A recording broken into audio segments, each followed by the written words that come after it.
Greetings, educators, parents, students, and anyone within ear's reach of my voice.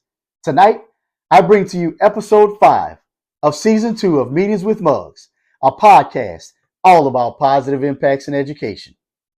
I need a favor from you all. It will only take a second. Share this broadcast and tag a friend. And oh yeah, don't forget to send me some stars. Continuing on, tonight's episode is entitled Compliance versus Cooperation. The message is centered around helping students take a more proactive approach to their education when they have a hard time getting themselves into gear in the classroom. This is an important topic because there will be students you encounter like this every year of your career. This topic is a part of my educational series in social emotional learning. Many times as educators, we expect scholars to comply with directions simply because we are in charge in the classroom. Many times, and with many students, this is possible, but there are exceptions. There are students who tend to be more difficult in moving forward, whether it is intentional by design or indirectly from the effects of their environment.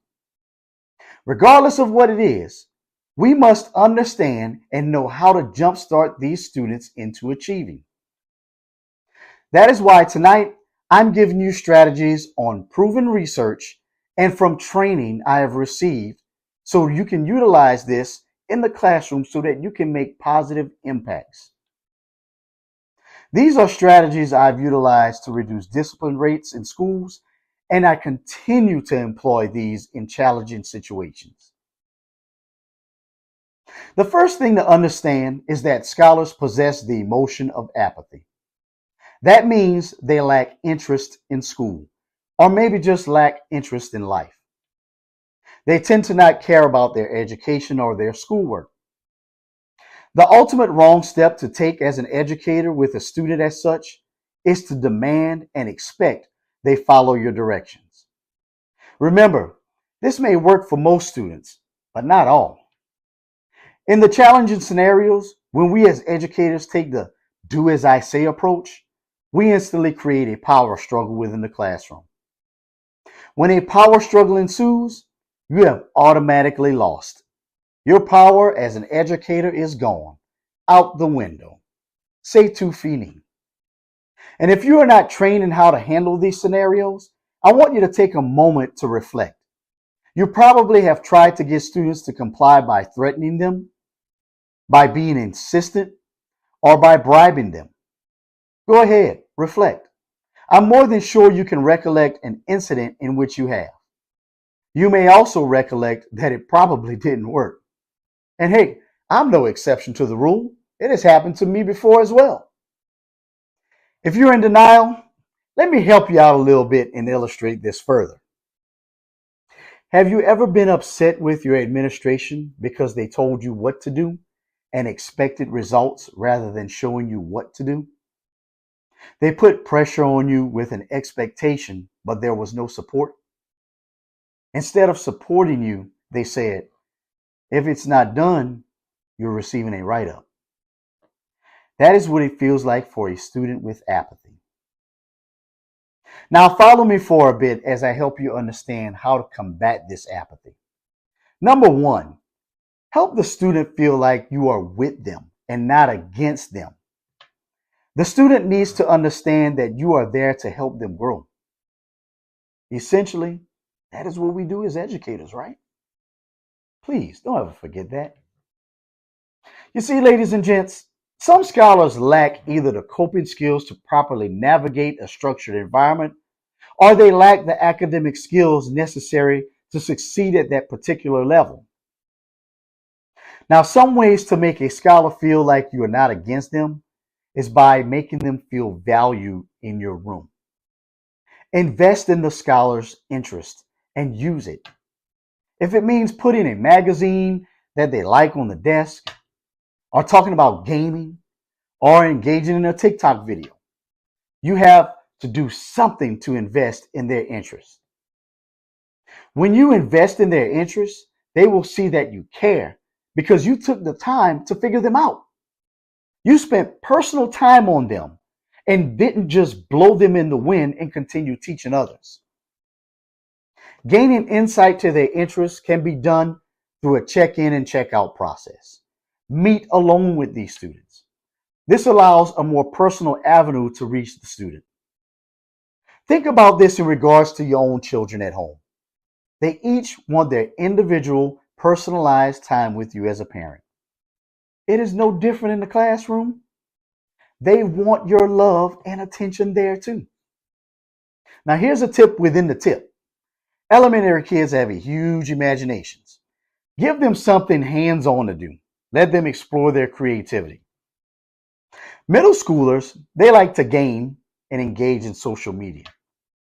And high schoolers, they like to engage in social activities. Use this to your advantage when exploring your options for gaining buy-in into their education. Next, take an approach that doesn't antagonize the student. Here is where you want to get away from the do as I say approach and avoid the power struggle. Reframing your verbiage is a huge strategy when getting students to cooperate. But before you can learn to reframe your verbiage, you have to learn to detach from the scenario. Harnessing your greater emotional intelligence is a prerequisite to this strategy. I promise you, in the heat of the moment of frustration, you cannot tactfully reframe your verbiage if you are not in control of yourself. Emotional intelligence is the first part of my SEL series. You might want to invest in that. Nonetheless, instead of expressing to a student, you never listen, using an I feel statement might help, such as, I feel as though you're having a hard time understanding. No matter the tone used, this reframing eliminates the hostility of the previous statement. Eliminating the hostility prevents further escalation, and it also reduces the chances of a parent winning a debate with you that you provoked the situation. Another way to reframe verbiage is by asking questions. Here's another example. You haven't finished your work. You need to finish it before the end of the period. Rather, let's try. I've noticed you haven't begun your work. What is your plan for getting it finished? You see, ladies and gentlemen, this reframing of the verbiage still puts accountability on the student while avoiding the difficult conversations with parents about the accommodations you haven't provided to little Johnny by not hurting his feelings or putting too much pressure on him. Reframing verbiage is a win-win situation when executed properly. And not only that, when you prompt challenging students in difficult situations, you are indirectly causing them to use critical thinking skills. They start thinking, do I want to show off and not do my work, fail, be the biggest kid in my class next year, and get in trouble at home? Or do I want to remain in good standing academically and on track with my friends and get a new video game for earning good grades? These two strategies of investing in the scholar and reframing verbiage are just the tip of the iceberg to winning difficult battles in the classroom. These are strategies within strategies that ultimately yield student achievement, if they are used properly. So for more information, you can book my services at your school and receive the full benefit of my series of SEL presentations. And now I conclude with tonight's dose of positivity. What is in my cup of positivity? Take the high ground. The battles won in many wars were from the strategic vantage point of the high ground. Reciprocating the negative energy a student gives you will only create struggle.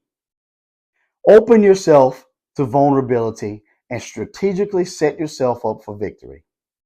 There is no humility in having the patience to not clap back at a student or their parents for that matter. Does it feel good to snap back at someone? Absolutely. But did you win? the problem most likely still exists. If we all take the high ground, we can generate crucial but successful dialogue that yields achievement that we all yearn for. Well, that's all for me tonight. So, educators, parents, students, and anyone within ears reaching my voice, keep transferring that positive energy and let the world shine brighter. See you next week.